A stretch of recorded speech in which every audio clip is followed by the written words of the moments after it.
ଖିଆ ଯୋଗୁଣି ଖିଆ ଘରେ ପିଲା ମାଇପ ଥାଉ ତ ସିଆଡେ ଯାଇକି ଭୁବନେଶ୍ୱରରେ ଗୋଟେ ମାଇପ ବନେଇଛି କଥା ବୁଝୁଛୁ। उठाइए ना उठाइए ना। ହ୍ୟାଲୋ हाँ ହଁ ନା ଗିଆ ବାଡି କଥା ଆଜି ଘରକୁ ଆସେ ତ ହଁ ଗିଆ ଛୋଡୁ କୋଉଠି ମରୁଛି କି ଯୋଗୁଣି ଖିଆ ଆଜି ବାଡି କଥା ତ ଘରକୁ ଆସେ ଯଦି ତୁ ଖାଇରେ ବିଷ ମିଶେଇକି ନ ଦେଇଛି ତାହେଲେ ମୋ ନାଁ ବି ମିଲିନି ଯୋଗୁଣି ଖିଆ ଯଦି ତୁ ମୋ ଛୁଆର ବାପା ନ ହେଇଥାନ୍ତୁ ତାହେଲେ ତୋ ଗାଣ୍ଡିରେ ଲଙ୍କା ଗୁଣ୍ଡ ମାରି ଦେଇଥାନ୍ତି। ଏଇଠି ଅନେଇଲୁ ଖାଲି ମୋ ଇଜ୍ଜତ ଆଉ ମୋ ଛୁଆ ମୁହଁକୁ ଦେଖିକି ଯୋଗନି ଖିଆ ମୁଁ ତତେ କିଛି କହିପାରିବି।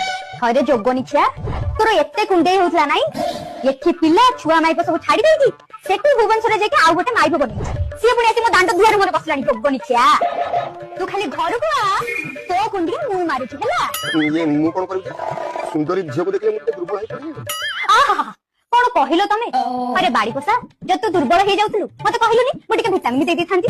ବାଡି ପୋଷା କହିଲା ନା କଣ ମୁଁ ଦୁର୍ବଳ ହେଇଯାଉଥିଲି ମତେ କହିଲୁ ତାର ଏମିତି କଣ ଓହଳି ପଡିଥିଲା ଯେ ଦେଖିକି ତୁ ଦୁର୍ବଳ ହେଇଯାଉଥିଲୁ। मते काहे की दोष दउची मते से टिके देखै देला मु तारो देखि के टिके दुर्बल है गली आउ ता ऊपर टिके ढळी पड़िली हो ढଳି ପଡିଲୁ ଆରେ କି ଢଳା ଢଳିଲୁ ଏମିତି ଢଳିଲୁ ଯେ ତା ପେଟରେ 2 ମାସର ଛୁଆ କରିଦେଲୁ।